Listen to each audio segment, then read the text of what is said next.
All right, let's talk about somebody who's got to deal with this shutdown now, okay? Scott Turner.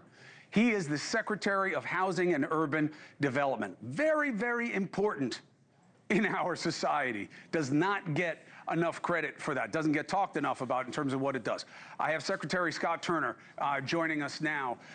Now, their website, the Department of Housing and Urban Development, good to have you, Secretary, posted the following message yesterday. This is to the official website. The radical left are going to shut down the government and inflict massive pain on the American people unless they get their 1.5 trillion wish list of demands. The Trump administration wants to keep the government open for the American people. The department doubled down using its official social media account to retweet this message from HUD. I wanted to bring in the Secretary. Secretary Turner, thank you for being with us. Chris, great to be with you. Thank you, sir. First, let's deal with the style, and we'll get to the substance of what this means. I'm not used to seeing naked political propaganda on a government website. Are you worried about this violating the Hatch Act? No, sir, we're not worried at all. And this is not about propaganda, Chris. This is just about letting the American people know what's going on. But we really need to be talking about how this government shutdown impacts the American people. I want to do that, but this is part of the impact, right? I mean, when you're saying the radical left is shutting it down and they're doing it for $1.5 trillion for illegals, that's not true, Secretary Turner. That's why I'm bringing it up, because it's propaganda.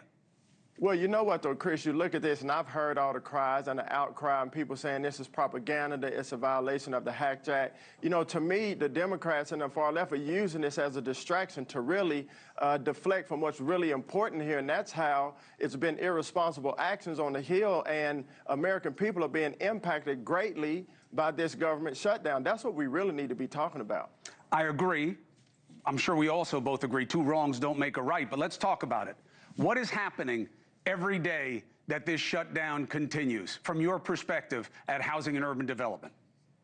So if you look at Housing and Urban Development at HUD, we serve about 4 million families in America that rely on HUD. And so the resources that these families rely on literally are in limbo and in jeopardy because of this government shutdown. You talk about housing authorities, public housing assistance, resources that go to our homeless neighbors around the country. All of these things are in limbo and in jeopardy because of this government shutdown. And at HUD, man, we are really focused on serving the most vulnerable people of this country.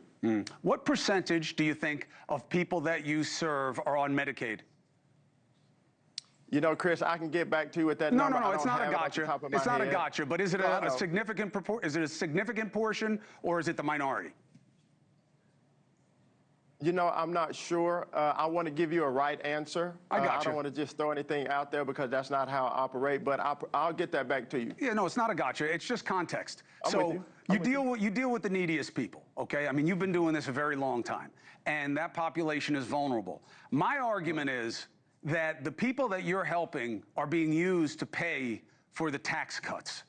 And is that the right priority, in your opinion, of how we should share benefit and burden right now? Well, Chris, as you said when you introduced me, you know, my job, I'm the Secretary of HUD. And we deal with housing, we deal with homelessness, we deal with disaster recovery. I'll leave that up to the people on Capitol Hill to figure that out, what you're asking about Medicaid and Medicare. But my job as a steward of HUD is to make sure that we're maximizing our budget to serve the American people that depend on the services that HUD delivers. How long without your services can people go before they don't have a place? You know what? It depends on the program. And like you said, and I'm glad you said that because that's what's in jeopardy. Every day that this government shuts down is a day that puts the most vulnerable people in our country in a very hard and particular situation. And so it depends on the program area from HUD. But we don't need to be shut down. We need to be responsible, and we need to get together and say, hey, how can we open this government back up to serve the people of America? And that's my focus here.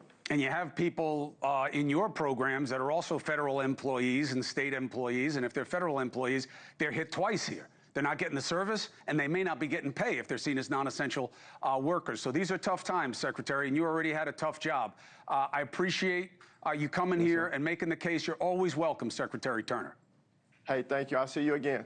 Thank you for watching. Subscribe below and download our NewsNation app right now on your phone, and you will get fact-based, unbiased news for all Americans.